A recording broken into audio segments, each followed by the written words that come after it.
Film bermula saat Ibu Mai menyuruh Put dan Pim untuk memberi makan kucingnya bernama Latte. Di dalam mobil Ibu Mai berjanji akan mentraktir anaknya, karena Ibu Mai naik jabatan.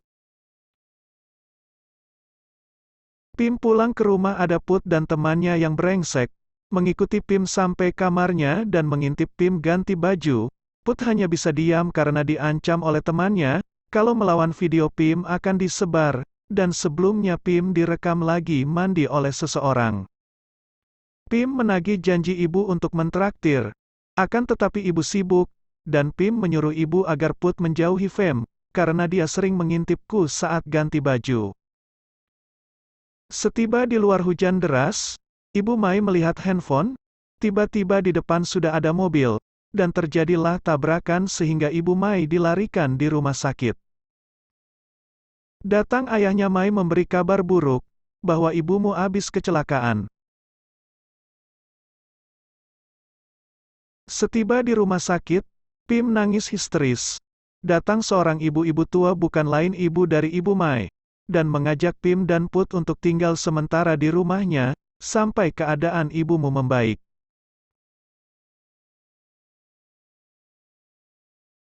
Sampai di rumah kakek neneknya, Pim melihat-lihat foto ibunya waktu masih muda, dan teringat oleh Latte kucingnya. Saat pagi menjelang kakek sudah di meja makan, ingin menjelaskan sesuatu tentang nenek, bila nenekmu menyebalkan jangan diambil hati, nenekmu terkena demensia, atau penyakit otak. Pim bertanya ke kakek apakah aku boleh membawa Latte kemari. Kakek menjawab silahkan. Sementara di rumah sakit dokter menjelaskan keadaan Mai. Kemungkinan Mai siuman cuma 50%, kita cuma bisa berdoa yang terbaik buat Mai. Sepulang dari rumah sakit, Put melihat lubang di tembok dan mengintipnya. Ada sesosok makhluk halus perempuan. Put kasih tahu ke Pim ada lubang di sini, tapi Pim tidak mengintipnya. Di malam harinya Pim ngasih tahu ke kakek bahwa ada lubang di temboknya. Mungkin tetangga sebelah abis ngebor. Setelah kakek cek tidak ada lubang jangan permaikan kakek, dan nenek melihat temboknya juga tidak ada lubang. Si kakek marah dan langsung pergi, sedangkan nenek melihat jam waktunya meminum obat. Padahal jam itu tiada. Pim dan Put merasa aneh di rumah ini. Di dalam kamar Pim masih penasaran apakah nenek kakek kita berbohong kepada kita. Jelas-jelas ada lubang di tembok itu. Put kurang yakin kalau ini kakek nenek kita. Pim menyangkalnya mana mungkin. Foto ibu ada di mana-mana di rumah ini. Tapi kenapa ibu tak pernah cerita kalau kita ibu masih punya orang tua? Di sekolah Fem maksa Put ke rumahnya untuk bermain game. Put menjawab tidak bisa aku tinggal bersama kakekku sekarang. Datang Pim untuk menyuruh Fem jauhkan Put. Kamu sudah tak diterima lagi di rumah kami. Fem malah menggoda Pim. Pim muak dan meninggalkan Fem. Fem kepala batu malah datang ke rumah kakeknya Put, dan mengancam Put untuk menurutinya. Kalau tidak video Pim akan disebar. Put mendengar suara gemuruh dari lubang itu dan mengeceknya. Put coba ngasih tahu Fem lubangnya, tapi Fem tak melihat.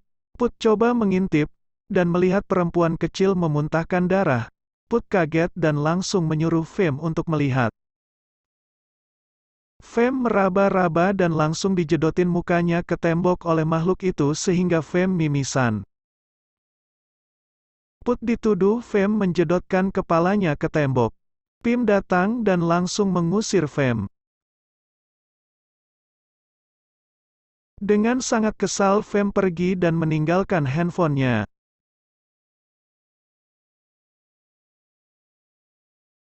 Pim bertanya kepada Put apa sebenarnya yang terjadi.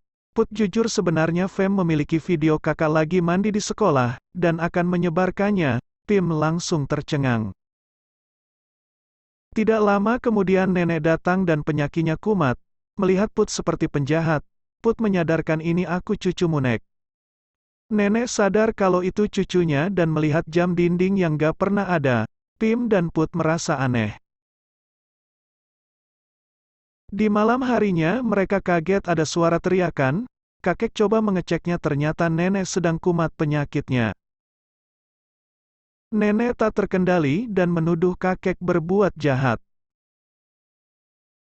Pim dan Put merasa bosan, tempo hari makanannya itu mulu setiap pagi. Dan nenek bertanya masalah tidur, apakah kalian nyenyak? Aku nyenyak sekali, padahal semalaman kayak orang kesurupan. Ternyata kakek seorang letnan jenderal yang sudah pensiun dan menanyakan tentang kasus tabrakan anaknya. Kakek mendesak minta berkas kasusnya. Ada kejanggalan atas tabrakan putrinya. Yang menabrak itu seorang pemuda yang bapaknya dihormati dan kaya raya. Kakek berjanji akan menangkap pelakunya meskipun dia anak orang terhormat sekalipun. Sementara itu mereka duduk di sofa dan menemukan handphone milik Fem. Tidak lama kemudian di tembok itu ada suara gemuruh, dan mereka mendekati. Coba kamu Put lihat situasi, aku ingin melihat lubang ini. Setelah dilihat ada seorang gadis jalan di lantai dengan posisi tiduran memuntahkan darah. Pim terkejut dan langsung ingin menolongnya. Akan tetapi di sebelah rumah tak berpenghuni. Put juga penasaran ingin lihat rumah sebelah dan ternyata, jidat gadis itu bolong. Put kaget dan Pim ingin menolongnya. Put menolak, itu hantu Pim, lalu kita ke sana kita akan mati. Pim kembali penasaran dan melihat gadis itu menggendong anak, dan kembali memuntahkan darah.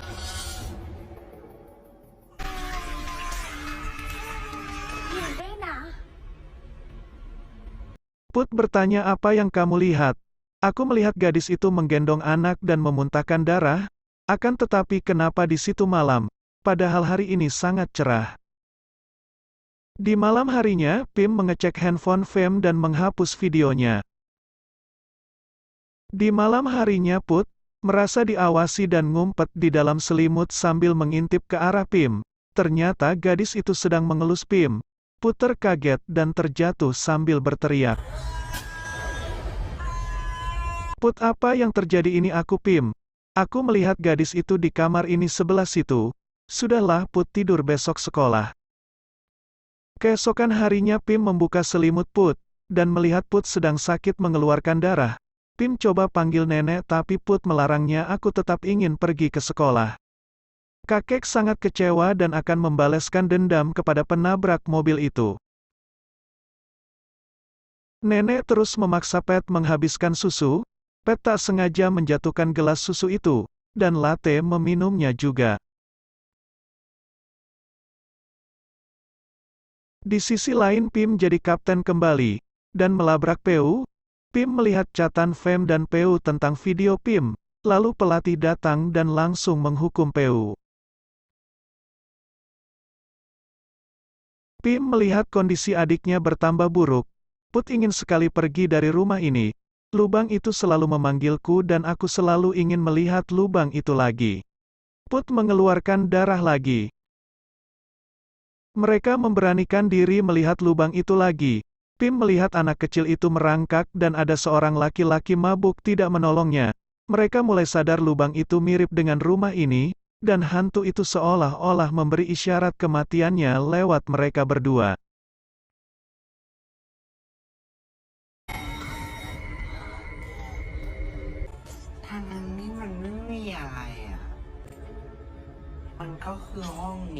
Kakek pulang, kenapa kalian belum tidur? Pim bertanya, apakah di sebelah rumah ada gadis yang meninggal sudah lama? Tidak ada. Put melihatnya di dalam lubang. Kakek muak, masalah lubang lagi. Lalu kakek menutupnya dengan lemari. Kakek masuk ke kamar dan mengambil pistol untuk membalas dendam.